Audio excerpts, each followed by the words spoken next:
നമുക്ക് നമസ്കരിക്കാനുള്ള അവകാശം, നമ്മുടെ അധികാരം നഷ്ടപ്പെട്ടു പോയി. നമ്മുടെ ഖബർസ്ഥാനത്തിൽ പിരിച്ചെടുക്കും.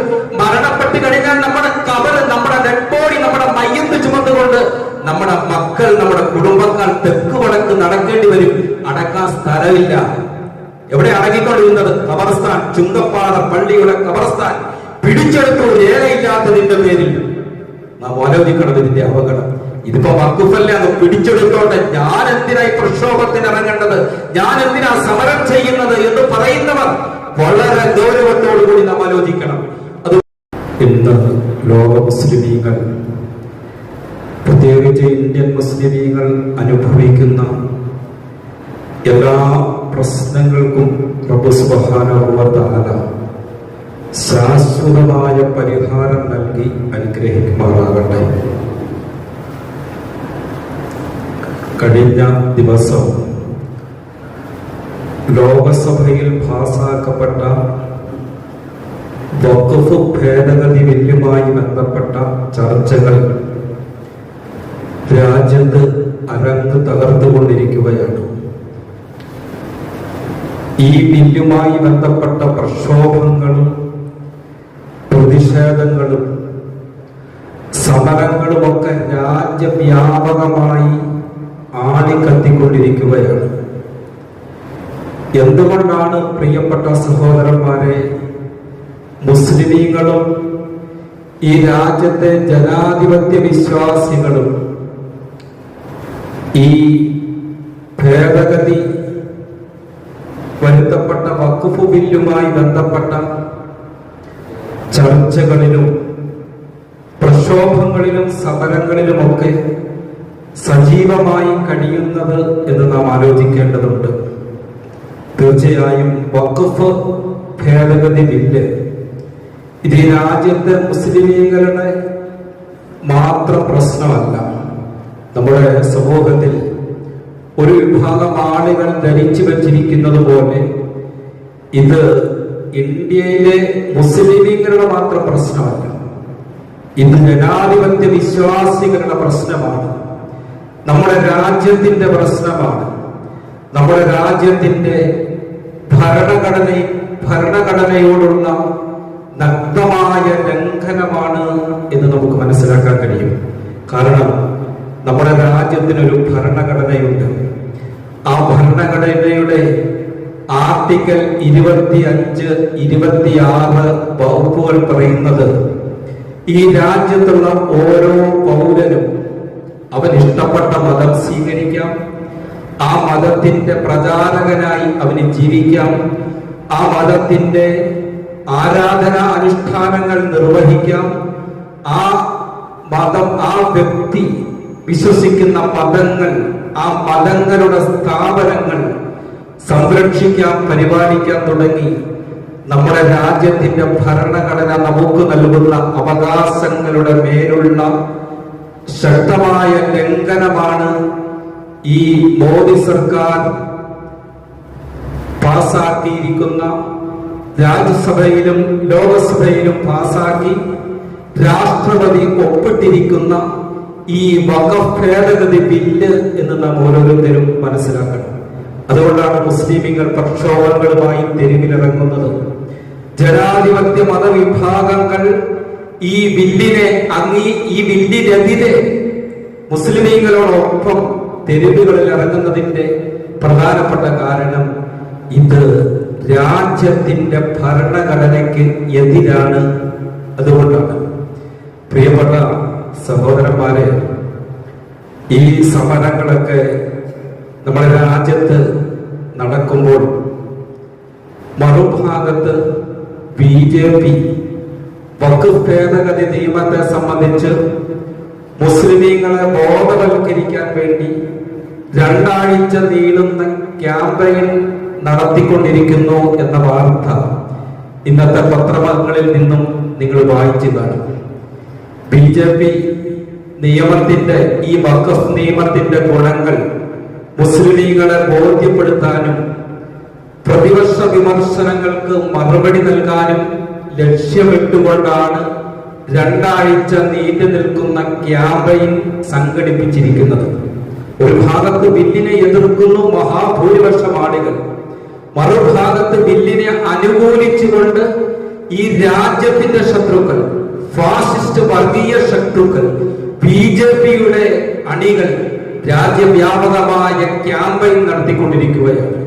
പ്രിയപ്പെട്ട സഹോദരന്മാരെ, ഈ ബില്ലുമായി ബന്ധപ്പെട്ട് ചർച്ചകൾ ഇന്ന് ആടിക്കത്തുകൊണ്ടിരിക്കുമ്പോൾ, അല്ലെങ്കിൽ പ്രക്ഷോഭങ്ങളും സമരങ്ങളും രാജ്യത്ത് ഉടനീളം അതിന്റെ ആരവങ്ങൾ അലയടിച്ചുകൊണ്ടിരിക്കുമ്പോൾ നാം മനസ്സിലാക്കേണ്ടത്, വഖഫ് ബില്ലുമായി ബന്ധപ്പെട്ട് മുസ്ലിം സമുദായത്തിൽ ബഹുഭൂരിപക്ഷം ആളുകളും അതിന് വലിയ പ്രാധാന്യമൊന്നും കൊടുക്കുന്നില്ല. വഖഫ് എന്ന് പറഞ്ഞാൽ എന്താണ് ഈ പാസ്സാക്കപ്പെട്ട വഖഫ് ബില്ലിന്റെ അപകടങ്ങൾ എന്താണ്? ഇതിനെക്കുറിച്ചൊന്നും നമ്മുടെ സമുദായത്തിൽ ബഹുഭൂരിപക്ഷം ആളുകൾക്കും അറിയില്ല. അവർ അറിയാനൊട്ട് ശ്രമിക്കുന്നുമില്ല. ഈ ബില്ലിനെ വളരെ ലാഘവത്തോടുകൂടി കാണുന്ന ഒരു വിഭാഗം ആളുകൾ നമ്മുടെ സമുദായത്തിലുണ്ട്. വഖഫ്, എന്ത് വഖഫ്? വളരെ ഗൗരവമാണ് എന്റെ പ്രിയപ്പെട്ട സഹോദരന്മാരെ ഈ വഖഫിന്റെ വിഷയം. ഇതുണ്ടാക്കി വെക്കുന്ന ദുരന്തങ്ങൾ, ഈ വഖഫ് ബില്ലിലൂടെ ഉണ്ടാകുന്ന പ്രത്യാഘാതങ്ങൾ, ഈ രാജ്യത്തുണ്ടാകാൻ പോകുന്ന അപകടങ്ങൾ വളരെ വലുതാണ് എന്ന് നമ്മൾ മനസ്സിലാക്കേണ്ടതുണ്ട്. നമുക്കറിയാം, നുണപ്രചരണങ്ങൾ നടത്തി ഈ ബില്ല് മുസ്ലിമീങ്ങൾക്ക് അനുകൂലമാണെന്ന് വരുത്തി തീർക്കാൻ ഈ രാജ്യത്തെ ഭരണാധികാരികൾ ശ്രമിച്ചുകൊണ്ടിരിക്കുകയാണ്. അങ്ങനെയാണ് ഇതിനു മുമ്പ് പാസ്സാക്കപ്പെട്ട ബില്ലുകളെല്ലാം നമുക്ക് അനുകൂലമാണ്. ഇപ്പൊ മുത്തലാഖിന്റെ വിഷയം വന്നാലും, പൗരത്വ ബില്ലുമായി ബന്ധപ്പെട്ട വിഷയങ്ങൾ ഉണ്ടായപ്പോഴും എല്ലാം ഈ സമുദായത്തിന്റെ നന്മയ്ക്ക് വേണ്ടിയാണ് ഇത്തരത്തിലുള്ള ബില്ലുകളെന്നുള്ള പ്രചണ്ഡമായ പ്രചരണങ്ങളാണ് രാജ്യം ഭരിക്കുന്ന ഭരണാധികാരികൾ ലോകത്തോട് വിളിച്ചു പറഞ്ഞുകൊണ്ടിരിക്കുന്നത്. എല്ലാം മുസ്ലിമീങ്ങളെ നന്നാക്കാൻ വേണ്ടിയാണ്. മുസ്ലിമീങ്ങൾക്ക് പ്രശ്നമായിട്ടൊന്നുമില്ല. അതോടൊപ്പം നാം മനസ്സിലാക്കേണ്ടത്, ഇസ്ലാമിന്റെ ഓരോ സാങ്കേതിക പദങ്ങളെയും തെറ്റിദ്ധരിപ്പിക്കപ്പെട്ടുകൊണ്ടിരിക്കുകയാണ്. ഞാൻ പറയുന്നത് നിങ്ങൾ കൃത്യമായി ശ്രദ്ധിക്കണം. ഇസ്ലാമിന്റെ ഓരോ സാങ്കേതിക പദങ്ങളെയും തെറ്റിദ്ധരിപ്പിക്കപ്പെട്ടുകൊണ്ടിരിക്കുകയാണ്. ഒന്നൊഴിയാതെ മറ്റൊന്നായി. നമുക്കറിയാം, കുറെ കാലങ്ങൾക്ക് മുമ്പ് ജിഹാദ്, ആ ജിഹാദ് തന്നെ ഇസ്ലാം വളരെ പവിത്രമായി കാണുന്ന, ഇസ്ലാം വളരെ പരിശുദ്ധമായി ഉപയോഗിക്കുന്ന ഒരു പദമാണ് ജിഹാദ്. അതിനെ തെറ്റിദ്ധരിപ്പിച്ചുകൊണ്ട് ഇന്ന് ഏതെല്ലാം രീതിയിലാണ് ആ ജിഹാദ് എന്ന ഇസ്ലാം കാണുന്ന പവിത്രമായ വാക്ക് ഉപയോഗിക്കപ്പെട്ടുകൊണ്ടിരിക്കുന്നത്. ലവ് ജിഹാദ്, നാർക്കോട്ടിക് ജിഹാദ്, തുപ്പൽ ജിഹാദ്, എന്തെല്ലാമാണ് എന്റെ പ്രിയപ്പെട്ടവരെ ലോകത്ത് നടക്കുന്നത്. അതുപോലെ തന്നെ ഇപ്പൊ വഖഫ്, ഈ വഖഫുമായി ബന്ധപ്പെട്ട വിഷയങ്ങൾ നമ്മൾ ചർച്ച ചെയ്യപ്പെടുമ്പോൾ, ഇതുമായി ബന്ധപ്പെട്ട ചർച്ചകൾ രാജ്യത്തുടനീളം അലയടിച്ചുകൊണ്ടിരിക്കുമ്പോൾ, എന്റെ പ്രിയപ്പെട്ട സഹോദരന്മാരെ, എന്താണ് വഖഫ് എന്ന് നമ്മൾ മനസ്സിലാക്കണം. കഴിഞ്ഞ ആഴ്ചയിൽ ഞാൻ ഈ വഖഫിനെ കുറിച്ചാണ് പറഞ്ഞത്. ഇതിനു മുമ്പും ഇവിടെ വഖഫുമായി ബന്ധപ്പെട്ട വിഷയങ്ങൾ പല പ്രാവശ്യം ആവർത്തിച്ചു. എന്റെ മുമ്പിൽ ഇരിക്കുന്ന പ്രിയപ്പെട്ട സഹോദരന്മാർ, നമ്മൾ വഖഫ് എന്താണ്, ഈ വഖഫ് ബില്ലിനെ എന്തുകൊണ്ടാണ് നാം എതിർക്കുന്നത്, അല്ലെങ്കിൽ ഇത്തരത്തിലുള്ള പ്രക്ഷോഭങ്ങളിൽ നാം അണിനിരക്കേണ്ടതിന്റെ അനിവാര്യത എന്താണെന്ന് എന്റെ പ്രിയപ്പെട്ട സഹോദരന്മാര് മനസ്സിലാക്കണം. വളരെ ലളിതമായി പറഞ്ഞാൽ, നമ്മൾ കാലങ്ങളായി പറഞ്ഞു കേട്ടിട്ടുള്ള, അല്ലെങ്കിൽ നമ്മൾ ഉപയോഗിച്ചു വരുന്നൊരു വാക്കാണ് വഖഫ്. വഖഫ എന്ന് പറഞ്ഞാൽ നിർത്തി, തടഞ്ഞു വെച്ചു എന്നൊക്കെയാണ് അതിന്റെ ഭാഷാർത്ഥം. ക്രയവിക്രയങ്ങളെ തൊട്ട് തടഞ്ഞു വെക്കുക എന്നാണ്. അൽ ഹബ്സു അനി തസറുഫ്, ക്രയവിക്രയങ്ങളെ തൊട്ട് തടഞ്ഞു വെക്കുക എന്നാണ് വഖഫിന്റെ ഭാഷാർത്ഥം.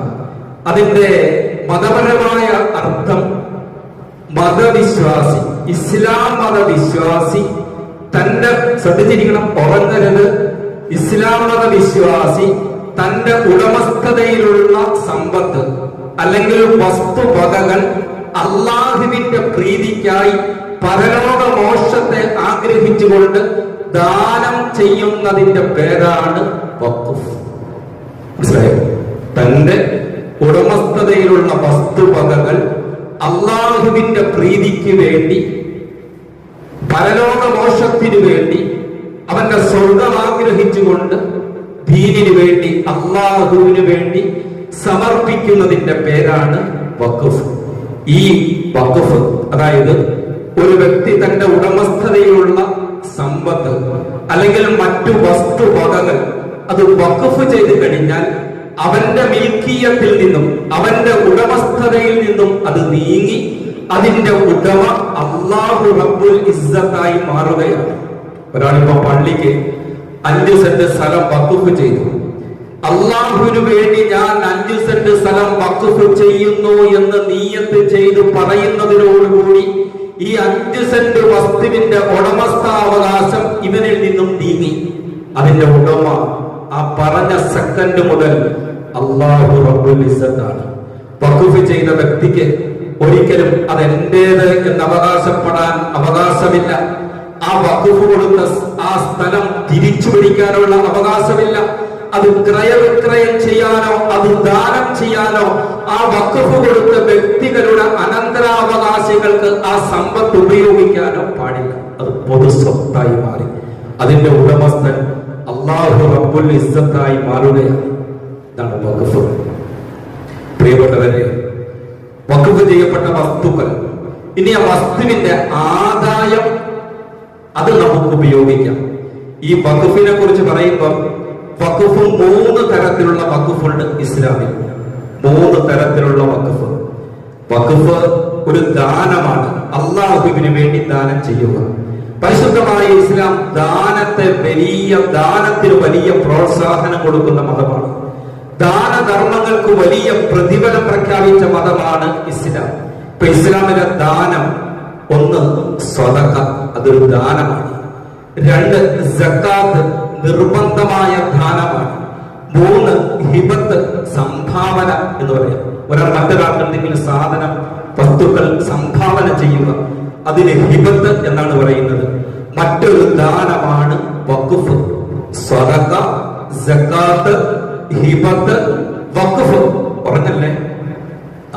ഇനി വഖഫ്, ഈ പറയപ്പെട്ട ദാനങ്ങളിൽ ഏറ്റവും ഉത്കൃഷ്ടമായ ദാനം വഖഫാണ്.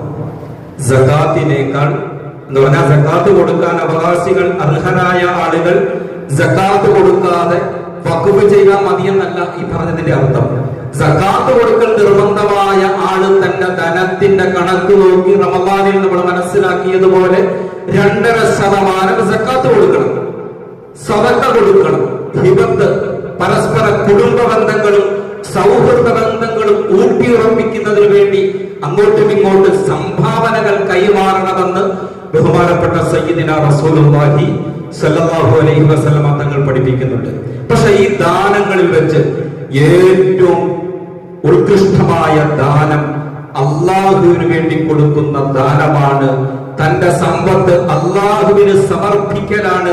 ആ സമർപ്പണത്തിന്റെ പേരാണ് എന്റെ പ്രിയപ്പെട്ടവരെ വഖഫ് എന്ന് പറഞ്ഞത്. നമ്മളൊരു വസ്തു വഖഫ് കൊടുത്താൽ മരണാനന്തരം നമുക്കതിന്റെ പ്രതിഫലം നമ്മുടെ ഖബറിലേക്ക് ലഭിച്ചുകൊണ്ടിരിക്കുമെന്ന് ബഹുമാനപ്പെട്ട അഷ്റഫുൽ ഖൽഖ് നബി മുഹമ്മദ് മുസ്തഫ, ബഹുമാനപ്പെട്ട അബൂ ഹുറൈറ റളിയല്ലാഹു അൻഹു പറയുന്നുണ്ട്, ഇദാ മാത ഇബ്നു ആദം, ഒരു മനുഷ്യൻ മരണപ്പെട്ടാൽ ഇൻഖത അമലുഹു ഇല്ലാ മിൻ സലാസിൻ, അവൻ ചെയ്ത എല്ലാ കർമ്മങ്ങളും അവസാനിച്ചു പോവുകയാണ്, അതിന്റെ പ്രതിഫലം നിലച്ചു പോവുകയാണ്. 3 നന്മകളുടെ പ്രതിഫലമൊഴികെ ഒന്നാമതായി നബി തങ്ങൾ എണ്ണിയത് സദഖത്തുൽ ജാരിയ, ജാരിയായ സദഖ, ഔ ഇൽമുൻ യുന്തഫു ബിഹി, പ്രയോജനപ്രദമായ വിജ്ഞാനം, വലദുൻ സാലിഹുൻ യദുഉ ലഹു, മരണത്തിന് ശേഷം മാതാപിതാക്കൾക്ക് വേണ്ടി ദുആ ചെയ്യുന്ന സ്വാലിഹായ മക്കളുടെ പ്രാർത്ഥന. പ്രിയപ്പെട്ടവരെ, ഈ 3 നന്മകളുടെ പ്രതിഫലം മരിച്ചാലും നമുക്ക് കിട്ടും. ഒന്നാമതായി നബി തങ്ങൾ പറഞ്ഞത് സദഖത്തുൽ ജാരിയ. എന്താ സദഖത്തുൽ ജാരിയ എന്ന് പറഞ്ഞാൽ? നിലനിൽക്കുന്ന സദഖ, ആക്റ്റീവായ സദഖ. ആക്റ്റീവായ സദഖ എന്താ പറഞ്ഞാൽ? എന്നും നിലനിൽക്കുക, അത് അവന്റെ മരണശേഷവും ആളുകൾ ഉപയോഗിച്ചു കൊണ്ടിരിക്കുന്ന സദഖ. ഉദാഹരണമായി ഈ പള്ളി ജാരിയായ സദഖയാണ്. നമ്മുടെ മദ്രസകൾ ജാരിയായ സദക്കയാണ്. നമ്മുടെ കേരളത്തിൽ ലോകത്തൊട്ടുക്കും നിലനിൽക്കുന്ന യതീംഖാനകളും അനാഥാലയങ്ങളും ബനാത്തുകളും ദറസുകളും അറബിക് കോളേജുകളും തുടങ്ങി ഇതെല്ലാം ജാരിയായ സദക്കയാണ്. ഇത് ലോകത്ത് നിലനിൽക്കുന്നിടത്തോളം കാലം ഇത് സദക്ക കൊടുത്ത ആൾക്കതിന്റെ പ്രതിഫലം തന്റെ കബറിലേക്ക് ഒഴുകിയെത്തിക്കൊണ്ടേയിരിക്കും. അതിനാണ് ജാരിയ എന്ന് പറയുന്നത്. ജറാ യജ്രി എന്ന് പറഞ്ഞ ഒഴുകുക എന്നർത്ഥം. പ്രതിഫലം കബറിലേക്ക് ഒഴുകിക്കൊണ്ടിരിക്കുന്ന സദക്കയാണ് വഖഫ് എന്ന് പറയുന്നത്. സദഖത്തുൽ ജാരിയ വഖഫ്. വഖഫിന്റെ പ്രതിഫലം അത് നിലച്ചു പോകുകയില്ല. അത് കൊടുത്ത ആൾക്ക് എപ്പോഴും അത് കിട്ടിക്കൊണ്ടിരിക്കും. പ്രിയപ്പെട്ട സഹോദരന്മാരെ, ഇതിന്റെ അടിസ്ഥാനത്തിൽ ബഹുമാനപ്പെട്ട റസൂലുള്ളാഹി സ്വല്ലല്ലാഹു അലൈഹി വസല്ലമ തങ്ങൾ ഈ വഖഫിനെ വളരെയേറെ പ്രോത്സാഹിപ്പിക്കുന്നതായി നമുക്ക് കാണാൻ കഴിയും. അതായത് പ്രവാചകൻ പറഞ്ഞു, ഖിയാമത്തിന്റെ അലയൊലികൾ ഇങ്ങനെ മുഴുകിക്കൊണ്ടിരിക്കുകയാണ്. ഖിയാമത്തിന്റെ പ്രകമ്പനം, ജനങ്ങളെല്ലാം ഭയവിഹ്വലരായി കഴിയുകയാണ്. ആ സമയത്ത് ഒരാൾ ഒരു വൃക്ഷത്തിന്റെ തൈ നട്ടുകൊണ്ടിരിക്കുമ്പോഴാണ് ഖിയാമത്തിന്റെ പ്രകമ്പനം ഉണ്ടാകുന്നത്. ആ പ്രകമ്പനം ഉണ്ടാകുന്ന സമയത്ത് പ്രവാചകൻ പറഞ്ഞു, നിനക്ക് കഴിയുമെങ്കിൽ നിന്റെ കയ്യിലിരിക്കുന്ന ആ വൃക്ഷച്ചെടി നീ നട്ടുപിടിപ്പിക്കണം. ഇങ്ങനെ പ്രവാചകൻ പറയുകയാണ്, ആ വൃക്ഷം നീ നട്ടുപിടിപ്പിക്കണം. കാരണം ആ വൃക്ഷം കിളിർത്ത്, അത് തളിർത്ത്, അത് പൂവിട്ട്, അത് കായ്ച്ച്, അത് ഫലം തരാൻ തുടങ്ങിയാൽ, അതിന്റെ പഴം ഒരു കിളി കൊത്തിക്കൊണ്ടുപോയാൽ, അല്ലെങ്കിൽ ഏതെങ്കിലും ഒരു മൃഗം ഭക്ഷിച്ചാൽ, ഒരു മനുഷ്യൻ ഭക്ഷിച്ചാൽ, ഈ മനുഷ്യൻ മരണപ്പെട്ടാലും ശരി, ആ കഴിക്കുന്ന പഴത്തിന്റെ പ്രതിഫലം ഈ മനുഷ്യന്റെ കബറിലേക്ക് ലഭിച്ചുകൊണ്ടിരിക്കുമെന്ന് ആദരവായ പ്രവാചകൻ നബി മുഹമ്മദ് മുസ്തഫ സല്ലല്ലാഹു അലൈഹി വസല്ലമ തങ്ങൾ നമ്മളെ പഠിപ്പിക്കുക. അത്ര പ്രതിഫലാർഹമായ കാര്യമാണ് പ്രിയപ്പെട്ടവരെ വഖഫ് കൊടുക്കുക, സദഖത്തുൽ ജാരിയ എന്ന് നാം മനസ്സിലാക്കണം. ഞാൻ പറഞ്ഞല്ലോ, സദഖ 3 വിഭാഗമായിട്ട് തിരിച്ചിരിക്കുകയാണ്. ഒന്ന്, ദീനീ സ്ഥാപനങ്ങൾക്ക് വേണ്ടിയുള്ള സദഖ. ഞാൻ പെട്ടെന്ന് പറഞ്ഞ് അവസാനിപ്പിക്കാനാണ് ശ്രമിക്കുന്നത്, നിങ്ങൾ ശ്രദ്ധിച്ചിരിക്കുക വേണം. ഒന്ന്, ദീനീ സ്ഥാപനങ്ങൾക്ക് വേണ്ടിയുള്ള സദഖ. ഏതാണ് ദീനീ സ്ഥാപനങ്ങൾക്ക് വേണ്ടിയുള്ള സദഖ എന്ന് പറഞ്ഞാൽ? അത് ഞാൻ ഈ പറഞ്ഞതുപോലെ പള്ളി പണിയാൻ, മദ്രസ പണിയാൻ, അതുപോലെ തന്നെ അറബിക് കോളേജുകൾ പണിയാൻ, യതീംഖാനകൾ പണിയാൻ, ഇതുപോലുള്ള കാര്യങ്ങൾക്ക് വേണ്ടി സ്ഥലം കൊടുക്കുക, അല്ലെങ്കിൽ അതിന്റെ ആവശ്യമായ കെട്ടിടങ്ങൾ നിർമ്മിക്കാനുള്ള സാധന സാമഗ്രികൾ കൊടുക്കുക. ഇതാണ് ദീനിന് വേണ്ടിയുള്ള, ദീനീ സ്ഥാപനങ്ങൾക്ക് വേണ്ടിയുള്ള സദഖ. അത് നമുക്കെല്ലാം അറിയാം. പള്ളിക്ക് വേണ്ടി കൊടുക്കുന്നത്, ഇവിടെ വേറൊരു കാര്യം മനസ്സിലാക്കേണ്ടത്, നമ്മൾ പള്ളിക്ക് വേണ്ടി മദ്രസയ്ക്ക് വേണ്ടിയൊക്കെ എന്തെങ്കിലും വസ്തുവകകൾ കൊടുത്താൽ അതെല്ലാം വഖഫല്ല കേട്ടോ. വഖഫ് എന്ന് പറഞ്ഞാൽ നമ്മൾ വഖഫായിട്ട് നിയ്യത്ത് ചെയ്ത് കൊടുക്കണം. ഇനി നമ്മളല്ലാതെ നമ്മുടെ പള്ളിക്ക് വരുമാനത്തിന് വേണ്ടി ഒരാൾ ഒരേക്കർ സ്ഥലം വാങ്ങിച്ചു കൊടുത്തു, അതിന്റെ പേര് വഖഫ് എന്നല്ല, അത് പള്ളിക്ക് കൊടുത്ത ഒരു ദാനം എന്നാണ് അതിന്റെ അർത്ഥം. വഖഫ് എന്ന് പറഞ്ഞാൽ പ്രത്യേകം വഖഫ് ചെയ്യണം, ഞാൻ അള്ളാഹുവിന് വേണ്ടി വഖഫ് ചെയ്യുന്നു എന്ന നിയ്യത്തോടു കൂടി. മറ്റേത് പള്ളിക്ക് കൊടുത്ത ദാനമാണ്, വഖഫിന്റെ നിയ്യത്തോടു കൂടി കൊടുക്കുന്നതാണ് വഖഫ്. വഖഫ് പള്ളിക്ക് വേണ്ടി ഒരാൾ വഖഫ് കൊടുത്താൽ അത് പരിപാലിക്കേണ്ടത് ഓരോരോ പള്ളികളിൽ മാറി മാറി വരുന്ന അവിടുത്തെ പരിപാലന സമിതിയാണ് അത് പരിപാലിക്കേണ്ടത്. ആ പരിപാലന സമിതിക്ക് അത് വിൽക്കാനോ ക്രയവിക്രയം നടത്താനോ ഒന്നും അവകാശമില്ല. ആ വസ്തുവിൽ നിന്ന് കിട്ടുന്ന ആദായം അത് ഉപയോഗപ്പെടുത്താം, പള്ളിയുടെ ആവശ്യങ്ങൾക്ക് വേണ്ടി ഉപയോഗപ്പെടുത്താം, ആദായം. പക്ഷെ സ്ഥലം വിൽക്കാൻ പാടില്ല. അതേസമയത്ത് പള്ളിക്ക് വേണ്ടി ഒരാൾ പള്ളിയുടെ വരുമാനത്തിന് എന്ന് പറഞ്ഞുകൊണ്ട് ദാനം കൊടുത്താൽ ആ സ്ഥലം വേണമെങ്കിൽ പള്ളിയുടെ ആവശ്യങ്ങൾക്ക് വേണ്ടി വിൽക്കാം, ക്രയവിക്രയം നടത്താം. പക്ഷെ വഖഫും ദാനവും തമ്മിൽ രണ്ടാണെന്ന് എന്റെ പ്രിയപ്പെട്ട സഹോദരന്മാര് മനസ്സിലാക്കണം.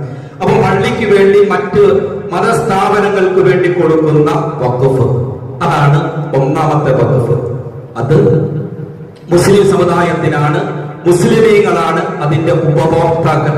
മനസ്സിലായോ? അറബിക് കോളേജുകളുടെ, പള്ളികളുടെ, അതുപോലെ പള്ളിക്ക് വേണ്ടി ദീനിന് വേണ്ടി കൊടുക്കുന്ന വഖഫ് വകകളുടെ ഉപഭോക്താക്കൾ മുസ്ലിമീങ്ങളാണ്. മുസ്ലിമീങ്ങളാണ് അതിന്റെ ഉപഭോക്താക്കൾ. ഇനി രണ്ടാമത്തെ വഖഫ് എന്ന് പറഞ്ഞാൽ പ്രൈവറ്റ് വഖഫാണ്. ഫാമിലി വഖഫ് എന്ന് പറയാം. എന്ന് പറഞ്ഞാൽ ഒരാൾ പറയുകയാണ്, എന്റെ കുടുംബാദികൾക്ക് വേണ്ടി ഞാൻ കുറെ വസ്തുക്കൾ വഖഫ് ചെയ്യുന്നു. എന്റെ മരണത്തിന് ശേഷവും എന്റെ കുടുംബത്തിലുള്ള പാവപ്പെട്ട ആളുകൾ, അനാഥരായിട്ടുള്ളവർ, വിധവകളായിട്ടുള്ളവർ, അവരുടെ ഉപജീവനത്തിനും മറ്റുമായി ഞാൻ ഇതുപോലെ 50 സെന്റ് സ്ഥലം വഖഫ് ചെയ്യുന്നു. ഇതവരുടെ ഫാമിലിക്ക് വേണ്ടി കൊടുത്ത വഖഫാണ്. ഫാമിലിയിൽപ്പെട്ട ആർക്കും ഇത് വിൽക്കാനോ ഇത് അനന്തരമായിട്ട് എടുക്കാനോ ഇത് ദാനമായിട്ട് കൊടുക്കാനോ പാടില്ല. ഖിയാമത്ത് നാൾ വരെ ഇയാളുടെ അനന്തരാവകാശികൾ, ഇയാളുടെ ഫാമിലി, ഇദ്ദേഹത്തിന്റെ കുടുംബക്കാരാണ് ആ വസ്തുവിന്റെ, ആ വഖഫിന്റെ ഉപഭോക്താക്കൾ. നിങ്ങൾ ശ്രദ്ധിക്കുന്നുണ്ടോ എല്ലാവരും? അതെങ്ങനെ തലകുറിച്ച് നിർണ്ണയിക്കുവാണോ? ഇനി ഈ വിഷയം പറഞ്ഞുകൊണ്ടിരിക്കാൻ പറ്റില്ല. ഈ വഖഫിനെ കുറിച്ചുള്ള ചർച്ചകളും വിവാദങ്ങളും രാജ്യത്ത് നടക്കുമ്പോൾ എല്ലാ വെള്ളിയാഴ്ചയും ചുങ്കപ്പാറ പള്ളിയിൽ വഖഫിനെ കുറിച്ച് പറയാൻ പറ്റുമോ? പറയാൻ പറ്റിയതല്ലോ. അപ്പൊ അതുകൊണ്ട് ഫാമിലി വഖഫാണ് രണ്ടാമത്തെ വഖഫ്. ഇനി മൂന്നാമത്തെ വഖഫ് പൊതുജനങ്ങൾക്ക് വേണ്ടിയുള്ള വഖഫാണ്. പൊതുജനങ്ങൾക്ക് വേണ്ടിയുള്ള വഖഫ്. ആ വഖഫിന്റെ ഉപഭോക്താക്കൾ മുസ്ലിമീങ്ങളും അമുസ്ലിമീങ്ങളും നാനാജാതി മതവിഭാഗക്കാരും അതിന്റെ ഉപഭോക്താക്കളാണ്. ഉദാഹരണമായിട്ട് പറഞ്ഞാൽ, ഒരാളൊരു സ്കൂൾ വഖഫ് ചെയ്തു, അല്ലെങ്കിൽ സ്കൂളിന് വേണ്ടി സ്ഥലം വഖഫ് ചെയ്തു, ഒരു ഹോസ്പിറ്റൽ പണിയുന്നതിന് വേണ്ടി വഖഫ് ചെയ്തു, അല്ലെങ്കിൽ ഒരു കിണർ വഖഫ് ചെയ്തു, അല്ലെങ്കിൽ ഒരു വെയിറ്റിംഗ് ഷെഡ് പണിതു കൊടുത്തു. ഇത് പൊതുജനങ്ങൾക്ക് വേണ്ടിയുള്ളതാണ്. ഇതിന്റെ ഉപഭോക്താക്കൾ ആ നാട്ടിലെ എല്ലാ ആളുകളും അതിന്റെ ഉപഭോക്താക്കളാണ്. അത് കൊടുത്തത് മുസ്ലിം ആയിരിക്കും, പക്ഷേ മുസ്ലിമീങ്ങൾക്ക് മാത്രമല്ല അതിന്റെ അവകാശം. ആ നാട്ടിലുള്ള നാനാജാതി ആളുകൾക്കും അതിന്റെ ഉപഭോക്താക്കളാണ്. അതിന്റെ ഗുണങ്ങൾ അനുഭവിക്കാൻ കഴിയുമെന്ന് പരിശുദ്ധമായ ദീനുൽ ഇസ്ലാം പ്രിയപ്പെട്ടവരെ നമ്മളെ പഠിപ്പിക്കുകയാണ്. അപ്പൊ ഇതിന്റെ അടിസ്ഥാനത്തിലാണ് നമ്മുടെ മുനമ്പത്ത് വലിയ വിവാദമായി നിലനിൽക്കുന്ന മുനമ്പത്ത് ഫാറൂഖ് കോളേജുമായി ബന്ധപ്പെട്ട, നിങ്ങൾ പത്രത്തിലൂടെ മാധ്യമങ്ങളിലൂടെ ഒക്കെ മനസ്സിലാക്കിയിട്ടുണ്ടായിരിക്കും, ബന്ധപ്പെട്ട ഒരു വിഷയം. സത്താർ സേട്ട് എന്ന് പറയുന്ന ഒരു സഹോദരനാണ് ഈ സ്ഥലം ഫാറൂഖ് കോളേജിന് വേണ്ടി കൊടുത്തത് മുനമ്പത്ത്. അദ്ദേഹം അത് കൊടുക്കുമ്പോൾ പ്രത്യേക എഗ്രിമെന്റ് വെച്ച് ഇത് കോളേജിന് വേണ്ടിയാണ്, ഇത് വഖഫാണ് എന്ന് പറഞ്ഞുകൊണ്ടാണ് അത് കൊടുക്കുന്നത്. വഖഫാണ് എന്ന് പറഞ്ഞുകൊണ്ട്. പക്ഷെ അതിന്റെ ആളുകൾ അത് സംരക്ഷിക്കപ്പെടാതെ, അതിന് പ്രത്യേക ബൗണ്ടറി കെട്ടിത്തിരിക്കാതെയൊക്കെ കിടന്ന് അത് മറ്റാളുകൾ കയ്യേറി, അതാണ് ഇന്ന് തർക്കഭൂമിയായി മുനമ്പത്ത് നിൽക്കുന്ന ഒരു പ്രശ്നം. പക്ഷെ സത്താർ സാഹിബ്, സത്താർ സേട്ട് അത് ഫാറൂഖ് കോളേജിന്റെ വരുമാനത്തിന് വേണ്ടി കൊടുത്തതാണ്, വഖഫായി കൊടുത്തതാണ് എന്നുള്ളതാണ് പ്രിയപ്പെട്ടവരെ വളരെ വ്യക്തമായ രേഖകൾ പഠിപ്പിക്കുന്നത്.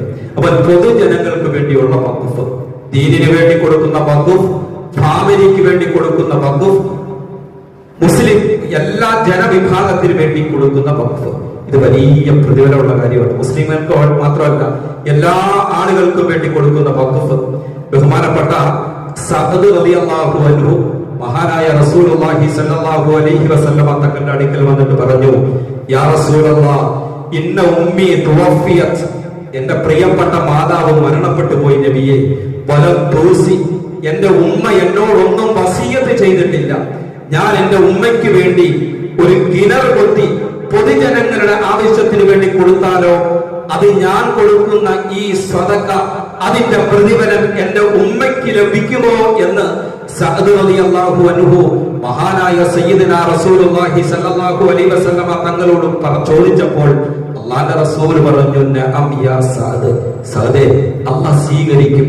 നിന്റെ ഉമ്മയ്ക്ക് വേണ്ടി നീ കുത്തിക്കൊടുക്കുന്ന കിണർ, ആ കിണറ്റിൽ നിന്നും ആരെല്ലാം വെള്ളം കുടിക്കുന്നു, ആ കിണർ ഈ ലോകത്ത് നിലനിൽക്കുന്നിടത്തോളം കാലം നിന്റെ പ്രിയപ്പെട്ട ഉമ്മയുടെ കബറിലേക്ക് അതിന്റെ പ്രതിഫലം ലഭിച്ചുകൊണ്ടിരിക്കുമെന്ന് സഅദ് റളിയല്ലാഹു അൻഹുവിനോട് മഹാനായ സയ്യിദുനാ റസൂലുള്ളാഹി സ്വല്ലല്ലാഹു അലൈഹി വസല്ലമ തങ്ങൾ പഠിപ്പിച്ചുവെങ്കിൽ, പ്രിയപ്പെട്ട സഹോദരന്മാരെ, ഇങ്ങനെ പലതരത്തിൽ ഈ 3 രീതികളിൽ നമുക്ക് വഖഫ് ചെയ്യാൻ സാധിക്കും.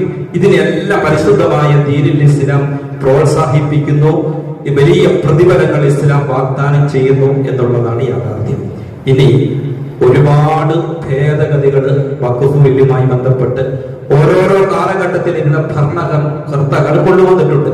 1995 വരെയുള്ള ബില്ലുകൾ, ആ ബില്ലുകളൊക്കെ നമ്മുടെ വഖഫ് സ്വത്തുകൾ സംരക്ഷിക്കാൻ വേണ്ടിയുള്ളതായിരുന്നുവെങ്കിൽ ഇപ്പോൾ ഈ 2024 രാജ്യസഭയിലും ലോകസഭയിലും പാസാക്കപ്പെട്ട് രാജ്യത്തിന്റെ രാഷ്ട്രപതി ഒപ്പുവെച്ച ഈ പുതിയ ബില്ല് ഇത് നമ്മളെ തകർക്കാൻ വേണ്ടി, നമ്മുടെ വഖഫ് സ്വത്തുക്കളെ അന്യാധീനപ്പെടുത്താൻ വേണ്ടി, അതിനെ പിടിച്ചെടുക്കപ്പെടാൻ വേണ്ടിയുള്ള കുതന്ത്രമായ ശ്രമത്തിന്റെ ഫലമാണ് ഇപ്പോൾ കൊണ്ടുവന്നിരിക്കുന്ന ഈ വഖഫ് ഭേദഗതി ബില്ല്. അതുകൊണ്ടാണ് പ്രിയപ്പെട്ടവരെ, രാജ്യവ്യാപകമായി മുസ്ലിം സമുദായവും ഞാൻ ആദ്യം സൂചിപ്പിച്ചതുപോലെ ഈ രാജ്യത്തെ ജനാധിപത്യ വിശ്വാസികളും ഈ ബില്ലിനെതിരെ ശക്തമായി ഈ ബില്ലിനെ എതിർക്കുന്നത് എന്ന് നാം മനസ്സിലാക്കുക. ഞാൻ കഴിഞ്ഞ ആഴ്ച പറഞ്ഞതുപോലെ നിങ്ങൾക്ക് ഇതിന്റെ ഗൗരവം മനസ്സിലാക്കാൻ വളരെ സിമ്പിൾ ആയിട്ട് 2 കാര്യം പറഞ്ഞ് അവസാനിപ്പിക്കുകയാണ്. ഇതിന്റെ അപകടം എത്ര വലുതാണ് എന്ന് നമ്മൾ ആലോചിക്കണം.